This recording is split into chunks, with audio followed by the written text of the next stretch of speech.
नमस्कार, NB news में आपका स्वागत है और मैं हूं आपके साथ आकांक्षा मिश्रा। आइए आगाज करते हैं मध्य प्रदेश और छत्तीसगढ़ की अहम खबरों का। मुख्यमंत्री भूपेश बघेल ने आज जगन्नाथ मंदिर में रथ यात्रा के शुभारंभ के अवसर पर प्रभु जगन्नाथ, भैया बलदाऊ और बहन सुभद्रा की पूजा अर्चना करते हुए प्रदेशवासियों की सुख समृद्धि के लिए कामना की। इस दौरान रथ यात्रा से पहले मुख्यमंत्री बघेल विशेष पूजा अर्चना और हवन के पश्चात प्रभु को सिर पर विराजित करके रथ तक लेकर आए और छेरा पहरा की रस्म भी अदा की। मुख्यमंत्री भूपेश बघेल ने भगवान श्री जगन्नाथ की रथ यात्रा के अवसर पर प्रदेशवासियों को हार्दिक बधाई और शुभकामनाएं देते हुए कहा कि भगवान जगन्नाथ छत्तीसगढ़ के लोगों के भी आराध्य हैं। रथ यात्रा का त्योहार छत्तीसगढ़ में भी श्रद्धा, भक्ति और उत्साह के साथ मनाया जाता है। मुख्यमंत्री ने भगवान जगन्नाथ से इस अवसर पर सभी लोगों की सुख समृद्धि और खुशहाली का आशीर्वाद मांगा।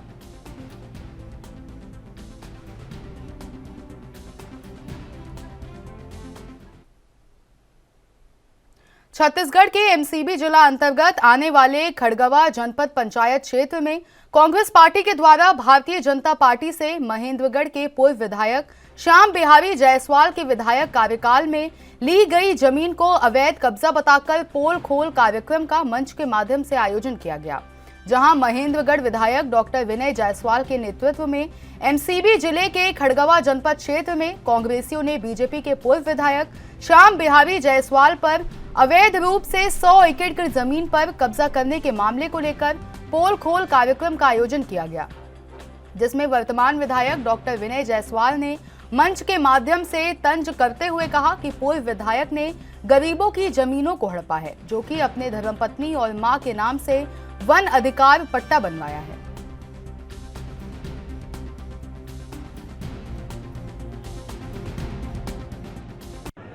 देखिए, सरल और सहज हमारे जो जमीन से जुड़े हुए जल, जंगल और जमीन के जो रखवाले हैं, उनके जो मालिक हैं, उनके जमीन को हड़पने का जो काम पूर्व विधायक श्याम बिहारी जायसवाल ने किया, उसकी पोल खोल करने का आज कार्यक्रम था। आज कांग्रेस के माननीय सभी साथियों के साथ हजारों की संख्या में उनकी सद्बुद्धि के लिए डॉक्टर जो गबन सिंह है, रमन सिंह जिनका नाम है, जिन्होंने 15 साल गबन किया है, उनके सद्बुद्धि के लिए आज हवन यज्ञ किए और धरना प्रदर्शन का एक कार्यक्रम था। इसके अलावा हम लोगों ने ज्ञापन सौंपा है कि किस तरह से कूट रचित दस्तावेजों के आधार पे, किस तरह से जाली दस्तावेजों के आधार पे हमारे आदिवासी भाइयों के जमीन का जो हक है, उनके वन अधिकार पट्टा का जो हक है, उसको श्याम बिहारी जायसवाल ने लेने का काम किया है, उसको हड़पने का काम किया है। उसको तत्काल निरस्त करके, उसकी जांच करके उसको पट्टे को निरस्त करें, उसके आवेदन को निरस्त करें और जल्दी से जल्दी जो उचित कार्रवाई। आदिपुरुष मूवी रिलीज होने के बाद से ही फिल्म में बोले गए डायलॉग्स को लेकर ये फिल्म विवादों में घिरी हुई है। सोशल मीडिया से लेकर थिएटरों तक लोग इस फिल्म की आलोचना करते हुए नजर आ रहे हैं। इस फिल्म को लेकर इन दिनों छत्तीसगढ़ में भी सियासी पारा चढ़ा हुआ है, जहां केंद्रीय राज्य मंत्री रेणुका सिंह ने ट्वीट कर इस फिल्म को छत्तीसगढ़ में बैन करने के लिए प्रदेश के मुख्यमंत्री भूपेश बघेल से मांग की है। वहीं दूसरी ओर भूपेश बघेल के द्वारा फिल्म को लेकर बीजेपी के ऊपर दिए गए बयान पर भी उन्होंने पलटवार किया।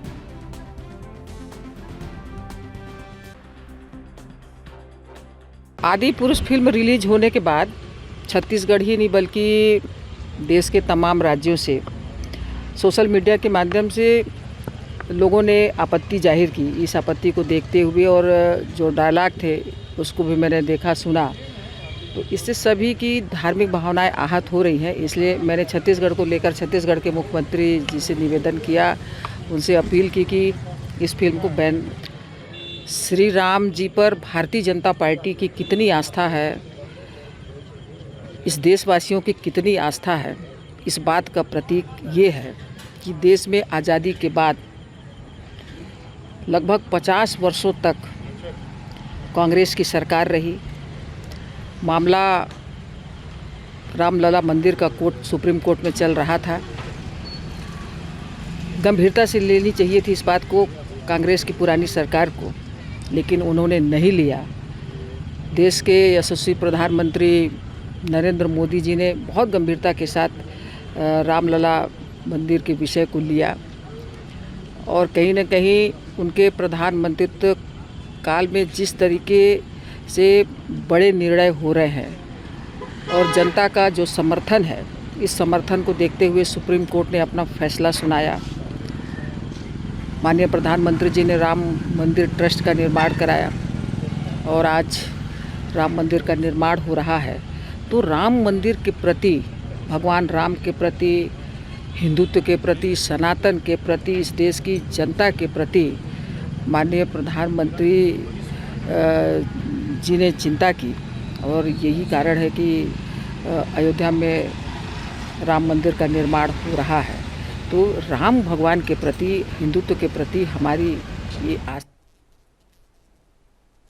24 सूत्रीय मांगों को लेकर छत्तीसगढ़ प्रदेश स्वास्थ्य कर्मचारी संघ के द्वारा स्वास्थ्य मंत्री टीएस सिंहदेव को ज्ञापन सौंपा गया। वहीं ज्ञापन के माध्यम से 4 जुलाई से अनिश्चितकालीन आंदोलन पर जाने की बात कही गई है। दरअसल छत्तीसगढ़ प्रदेश स्वास्थ्य कर्मचारी संघ वेतन विसंगति सहित 24 सूत्रीय मांगों को लेकर 18 वर्षों से संघर्ष करते आ रहे हैं, मगर अब तक इनकी मांगों पर कोई विचार नहीं किया गया। अपनी मांगों को पूरा कराने को लेकर 4 जून से छत्तीसगढ़ प्रदेश स्वास्थ्य कर्मचारी संघ के द्वारा अनिश्चितकालीन आंदोलन शुरू किया जाएगा।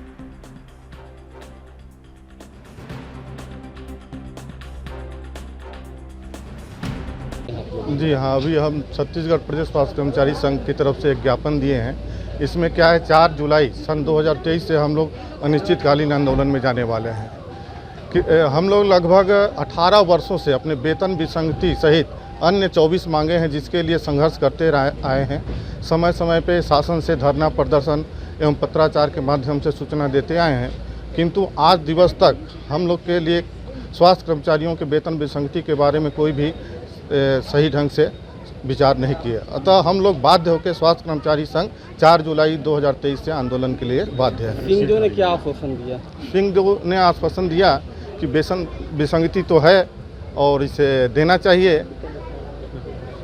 और आप लोग संघर्ष करते रहिए। हड़ताल पे चले जाने से किस प्रकार के नुकसान? हड़ताल में जाने पे संविदा नियमित सभी कर्मचारी आंदोलन में जा रहे हैं। इस दौरान हम जिला हॉस्पिटल, सामुदायिक स्वास्थ्य केंद्र, उप स्वास्थ्य केंद्र सहित सभी कर्मचारी काम बंद करके आंदोलन। सालों से कुछ मामले हैं जो वित्त विभाग को देखने होंगे। अगर उनको उचित लगता है तो ये विसंगतियों को दूर करना चाहिए। कल आरएमए भी आए थे मेरे पास, उन लोग का भी यही कहना था कि आरएमए हैं, कुछ हैं रेगुलर हो गए हैं, कुछ हैं अभी भी संविदा में हैं। जो संविदा में हैं उनका पारिश्रमिक, उनका वेतन बहुत कम मिलता है। यहाँ तक कि कम्युनिटी हेल्थ ऑफिसर जो अभी मनोनीत हुई हैं उनसे भी कम मिलता है। तो कल मैंने बात तो की है विभाग के एमडी साहब से, एनएचएम के एमडी साहब से, उसमें देखेंगे कि किस तरह से न्याय संगत पारिश्रमिक वेतन। छत्तीसगढ़ में अब पुलिस वालों ने भी अपनी पॉलिटिकल पार्टी बना ली है। आपको बता दें कि 2018 के पुलिस परिवार आंदोलन के नेता उज्जवल दीवान समेत कई पूर्व पुलिसकर्मी पार्टी में शामिल हैं, जिन्होंने छत्तीसगढ़ की राजधानी रायपुर के बाद जनजातीय बाहुल्य सरगुजा संभाग के बलरामपुर जिले में पार्टी विस्तार का कार्यक्रम करते हुए जनता से जुड़ना भी शुरू कर दिया है। वहीं आजाद जनता पार्टी का दावा है कि इनके पास प्रदेश के 30 से भी ज्यादा कर्मचारी संगठनों का समर्थन है और पार्टी में शामिल कुछ कर्मचारी बर्खास्त हैं तो कुछ का इस्तीफा मंजूर नहीं हुआ है, जिन्होंने आजाद जनता पार्टी का छत्तीसगढ़ में गठन किया है। बहरहाल छत्तीसगढ़ में विधानसभा चुनाव को लेकर तैयारी शुरू हो गई है और सभी पार्टियों के नेता प्रचार प्रसार में लगे हुए हैं, लेकिन आगामी विधानसभा चुनाव 2023 में जनता आजाद जनता पार्टी पर कितना भरोसा जताती है, ये तो समय ही बताएगा।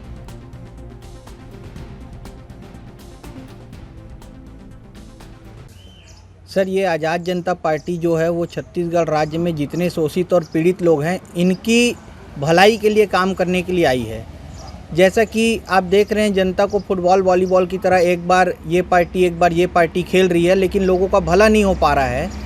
तो हम भी सिस्टम के कहीं ना कहीं मार खाए हुए लोग हैं और पीड़ित लोग हैं, तो हम सारे पीड़ितों ने मिल के इस पार्टी को रन कर रहे हैं अभी। और बलरामपुर में हम पार्टी विस्तार कार्यक्रम में आए थे यहाँ पर, और यहाँ पे से पार्टी की कार्यकारिणी बढ़ाई जाएगी और पूरे छत्तीसगढ़ में फिर कार्यकारिणी बढ़ाई जाएगी। जी, काफ़ी लोग पहुँचे थे यहाँ पे जो फरियादी हैं या जिनकी समस्याएं प्रशासन नहीं सुन पाता, शासन नहीं सुन पाता, उन लोगों से भी आप रूबरू हुए, क्या कुछ तथ्य निकल करके सामने आए? सर यहाँ पे देखने को मिल रहा है कि लोगों को शिक्षा का अभाव है और या तो सिस्टम में बैठे हुए लोगों को शिक्षित नहीं करना चाहते, उनके अधिकारों को उनको नहीं देना चाहते हैं, क्योंकि बहुत छोटी छोटी चीज़ें हैं सर जो कि सिर्फ एक आवेदन देने मात्र से उनका निराकरण किया जा सकता है, लेकिन लोगों का निराकरण नहीं हो पाया। ये बहुत गंभीर विषय है, इसके लिए यहाँ पे प्रशासन को सोचना पड़ेगा, क्योंकि बहुत ही पिछड़े जनजाति के लोग हैं यहाँ पर और जिनकी शिक्षा बहुत कम है, जिनके लिए लड़ने वाले लोग बहुत कम हैं। और आज उन्होंने जब अपना आवेदन दिया तो पंडो जनजाति यहाँ पे हैं, उनके भी समाज से बहुत सारे लोग आए जिनको बताया जाता है कि राष्ट्रपति के। और अभी लगभग 2 महीने पहले मैं छत्तीसगढ़ का क्षेत्रीय पार्टी है आज़ाद जनता पार्टी, जिसके साथ मैं जुड़ा हूँ, और हमारे छत्तीसगढ़ के जो प्रदेश अध्यक्ष हैं साथ पे बैठे हैं, आप देख रहे हैं, तो इनके नेतृत्व में जो है हम अपने ज़िला का और आसपास के जो 2-3 ज़िलों से आए हुए हमारे कार्यकर्ता और पीड़ित पक्ष हैं, उनके साथ मिल के पार्टी के विस्तार के लिए कार्यक्रम रखे थे। और जो हमारे बलरामपुर ज़िला जो है वो दूसरे राज्यों का मतलब सरहदी क्षेत्र है, और इसके साथ साथ आप देख रहे हैं कि आदिवासी बहुल क्षेत्र है, और यहाँ पे छोटे छोटे समस्याओं के कारण जो है लोग यहाँ पे बहुत ज़्यादा पीड़ित हैं।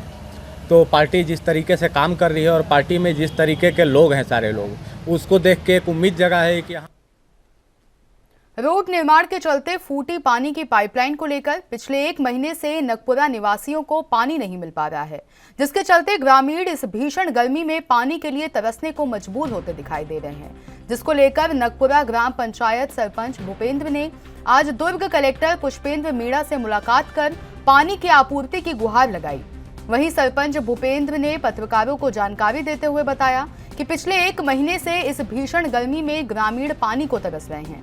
उनके द्वारा लगातार जिला कलेक्टर समेत क्षेत्र के विधायक और गृह मंत्री को भी समस्या से अवगत कराया गया है, लेकिन अभी तक किसी तरह से पहल होते हुए दिखाई नहीं दे रही। उन्होंने कहा कि पानी की समस्या को लेकर अब ग्रामीण उग्र होते दिखाई दे रहे हैं। जल्द ही शासन के द्वारा कोई पहल नहीं की गई तो ये समस्या एक बड़े आंदोलन का रूप लेती हुई दिखाई देगी।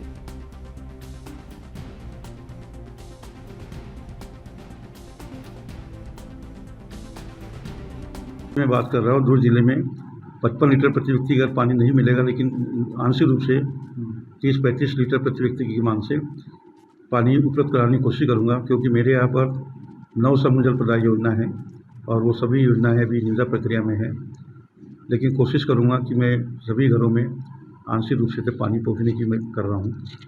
एक छोटा सा प्रश्न और है इसमें, क्या ये अगर पूरा करने में भी किसी प्रकार समस्या नहीं है। कुछ जगह पर अभी रोड पीडब्ल्यूडी की सड़क चौड़ीकरण का कार्य चल रहा है, उस कारण थोड़ा सा दिक्कतें आ रही है, पर वो भी सुविधा ली जाएगी, जल्दी से वो अनुमति लेकर के करवा ली जाएगी। जी, मैंने आज कलेक्टर महोदय से जनदर्शन से मुलाकात किया, उसको बताया कि नगपुरा में चिखली से नगपुरा एडीबीडी प्रोजेक्ट से रोड चौड़ीकरण हो रहा है, उसमें नाली और रोड को खोद दिया है, जिससे हमारे शिवनाथ नदी से पानी टंकी में जाता है, जिसमें पाइपलाइन बिछा हुआ है, जो पाइपलाइन पूरा तोड़ दिए उन लोग। तो नगपुरा में एकदम विकट स्थिति बना हुआ है पेयजल के लिए।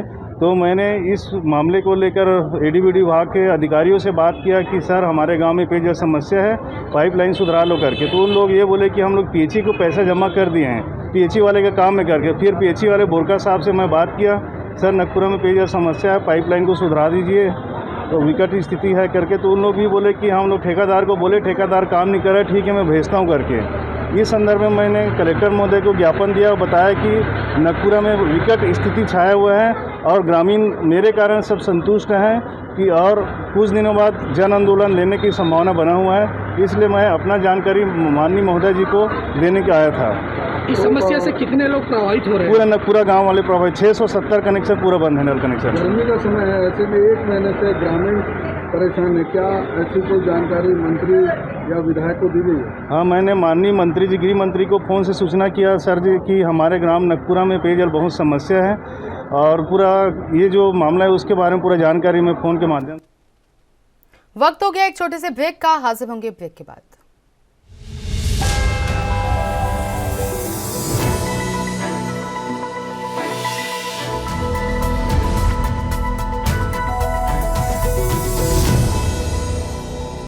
एक बार फिर हाजिर हैं ब्रेक के बाद। बढ़ते हैं अगली खबर पर।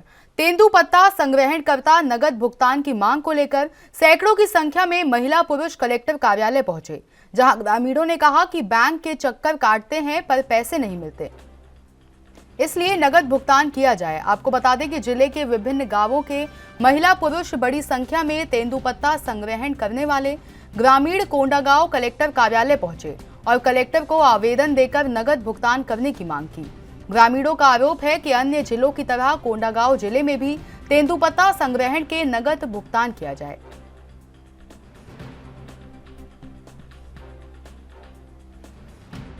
और जो मांग है हम लोग का, जो तेंदुपत्ता संग्राहक लोगों को, जो मतलब 40 से 50 किलोमीटर दूरी पड़ता है, बैंक में आने से कभी बोलते हैं कि लिंक फेल, सर्वर डाउन के नाम से कोंडागांव आके 50 से 100 रुपया किराया करके आना जाना करके आपस जाते हैं। थोड़ा दुख लगता है, इसलिए हम लोग ना संग्राहकों को विधायक, सांसद, 2 विधायक समझो, आपका चंदन कश्यप जी और यहाँ के मोहन मरकाम को भी मैं लेटर दे के ना अवगत करवा दिया हूँ कि दोनों विधानसभा क्षेत्र बचपन से हम सरगी सिवना तेंदुपत्ता ये जंगल चो सेवा करते भी था बोले हमी, और तेंदुपत्ता तोड़ते भी था बोले हमी।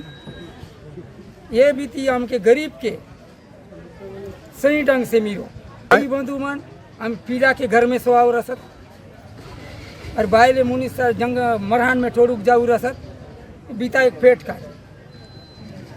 तो ये बीती से हिसाब से हम के सही ढंग से पर मुंसीमन गांव-गांव में किसान हूँ से तोड़ तो बेरा वाले हम के नहीं विकेट हम चो एना जाना खूब खर्चा हो इसे लगे से हम के पैसा नहीं मेरे पैसा कितना बैंक ने जमा हो इसे हुन पासबुक ने इतना बैलेंस डालूं दें उसे बालसोत का से।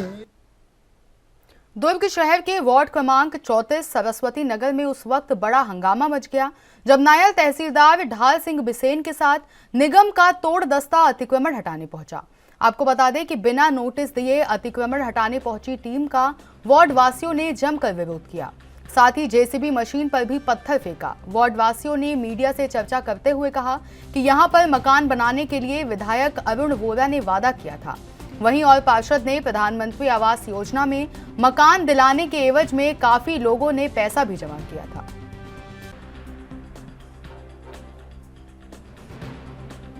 सर यहाँ सब बस्ती वाले 50 साल से ऊपर से भी रह रहे हैं, कोई नीचे से रह रहे हैं। अब अभी पैदा हुए तो अभी ही आए हैं। जो पुराने लोग हैं रह रहे हैं समझो यहाँ पे, ठीक है। और क्या है, पूरी बस्ती पहले बंजर थी, पटाव नहीं था, पानी था, इतना पानी था, उसमें भी सब ऐसे यहाँ रहते थे जैसे रहना था वैसे। और धीरे धीरे जैसे कि वहाँ से पूरा खाली था तो धीरे धीरे अपना बसेरा बनाते आए। तो हमारा इतना कहना है, शुरू से जब खाली था तो उस टाइम अपना यहाँ के निगम वाले हो तो निगम वाले अपना गाड़ देते, यहाँ पे सरकारी है, और जिसका जमीन है वो यहाँ के गाड़ देते कि हमारा जमीन है। ये समस्या ये है, हम इस मोहल्ले 50 साल से रहते हैं, है ना, उसके बावजूद हमारा क्या घर नहीं, जब बना ना तो हमारे घर तोड़ा गया, है ना, हो गया। उसके बाद इसको हम लोग ने मांगने का आदेश दिए इसको, तो वह सर डायरेक्ट बोला तुम लोग को नहीं मिलेगा, ऐसे करके। फिर कन्याबाई ढीमर वो मेरे को बोली तो एक काम कर, यहाँ जगह है यहाँ बना ले और यहाँ रहे, ऐसे करके। उसके कहने से मैं यहाँ रही। वो अरुण बोरा जी आए, अरुण बोरा जी को उसने बोली अरुण भैया मैंने संगीता को जगह दी, बोले अरुण बोरा बोले ठीक है, उसको पट्टा देने की कोशिश करना, बोले है चलो सर हम अपने मन से बनाते, बात अलग थी।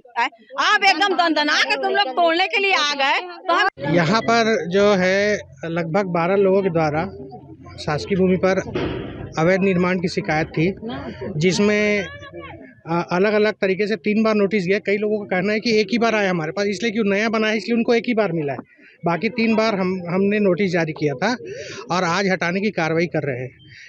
हटाने के कार्रवाई दौरान इनके द्वारा ये कहा गया है कि रुंगटा करके कोई हैं जो जिन्होंने इस ज़मीन को खाली करने का पहले से ही बलपूर्वक प्रयास किया था, ये हमारी जानकारी में नहीं है।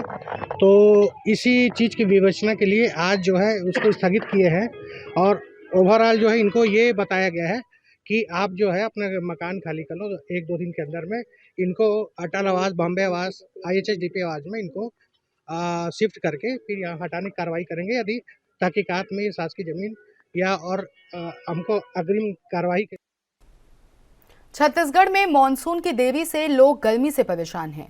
मौसम विभाग ने अगले आज सरगुजा, जशपुर, बिलासपुर, मुंगेली, कोरबा, जांजगीर, रायपुर, बलौदाबाजार, महासमुंद, दुर्ग और राजनांदगांव जिले के लिए ऑरेंज अलर्ट जारी किया है। कोरिया, सूरजपुर, बलरामपुर, रायगढ़, बालोद, बेमेतरा और कांकेर जिले में येलो अलर्ट जारी किया गया है। इसके अलावा 24 घंटों के लिए 12 जिलों में येलो अलर्ट जारी किया गया है। मौसम विशेषज्ञों के मुताबिक उत्तर पश्चिमी हवाओं के आने का सिलसिला जारी है।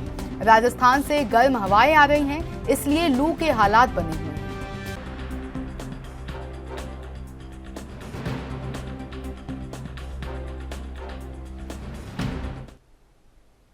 सरगुजा पुलिस को शेयर मार्केट में रुपए दोगुना करने वाले 4 आरोपियों को गुजरात के सूरत से गिरफ्तार किया गया है। दरअसल सरगुजा जिले रघुनाथपुर चौकी में 23 जून को मुलायम सिंह यादव ने शिकायत की थी कि अज्ञात व्यक्ति द्वारा फोन करके द ग्लोबल करेंसी नामक कंपनी में रुपए दोगुना करने की बात कही गई थी, जिसके बाद पीड़ित ने उस कंपनी में 12,65,000 रुपए दिए गए। इसके बावजूद इसके कई महीनों तक रुपए दोगुना नहीं हुए, तो पीड़ित मुलायम सिंह यादव ने इसकी शिकायत थाने में दर्ज कराई।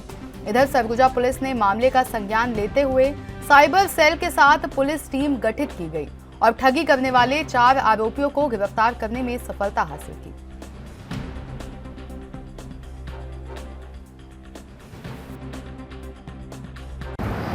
अप्रैल 2023 में रघुनाथपुर चौकी लुंड्रा में एक एफआईआर कायम हुआ था, जिसमें रकम दुगना करने के नाम पे एक एफआईआर हुआ था, जिसमें प्रार्थी मुलायम सिंह यादव की 12,65,000 की ठगी हुई थी, जिसमें ये बोला गया था कि fxworld.com जो शेयर मार्केट है उसमें पैसे इन्वेस्ट करके रकम दुगना करने के नाम पे उससे पैसा ठगी किया गया था।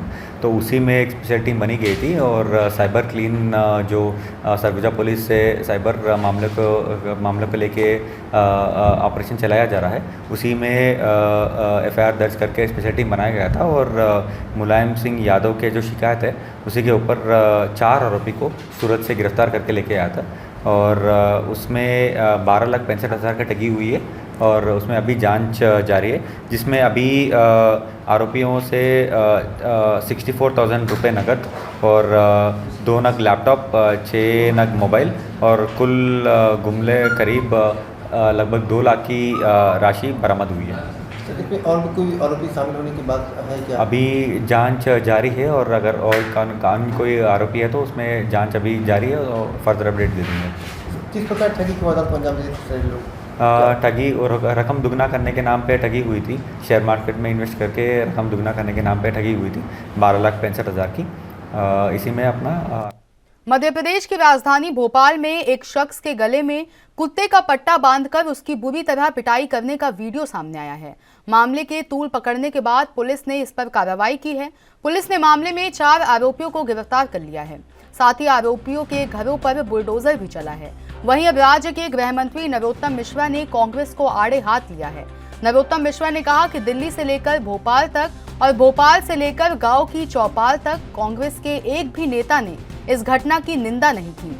चचा जान दिग्विजय सिंह के छोटी छोटी घटनाओं पर ट्वीट आते थे, इस घटना पर नहीं आए, ऐसा एमपी के गृह मंत्री नरोत्तम मिश्रा का कहना है।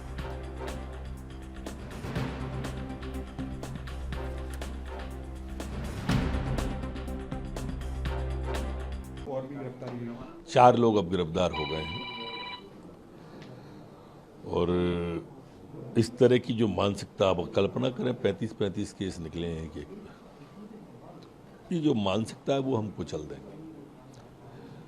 आप देखो, जैसा सवाल किया आपने कांग्रेस का, दिल्ली से लेके भोपाल तक और भोपाल से लेके गांव की चौपाल तक एक कांग्रेसी ने निंदा नहीं की। एक मानव को मानवों द्वारा कुत्ता बना दिया गया, भौंकने को कहा गया, मांस खाने को कहा गया, धर्मांतरण को कहा गया, एक शब्द निंदा का नहीं आया गांव की चौपाल से भोपाल तक। वैसे छोटी छोटी घटनाओं पे दिग्विजय सिंह का ट्वीट आता था, चचा जान का, उत्तराखंड से लेके विदेश तक, इस पे एक शब्द नहीं आया। वो हिंदू हूँ बेवकूफ़ नहीं वाले कमलनाथ जी एक शब्द नहीं बोले इस पे। तो ये निंदा तो नहीं बोली, इससे इनका हिडन एजेंडा समझ में आना चाहिए। क्यों नहीं बोले? क्योंकि वो इस बुलेटिन में फिलहाल के लिए इतना ही। देश की तमाम बड़ी खबरों के लिए बने रहिए हमारे साथ और देखते रहिए ANP न्यूज़।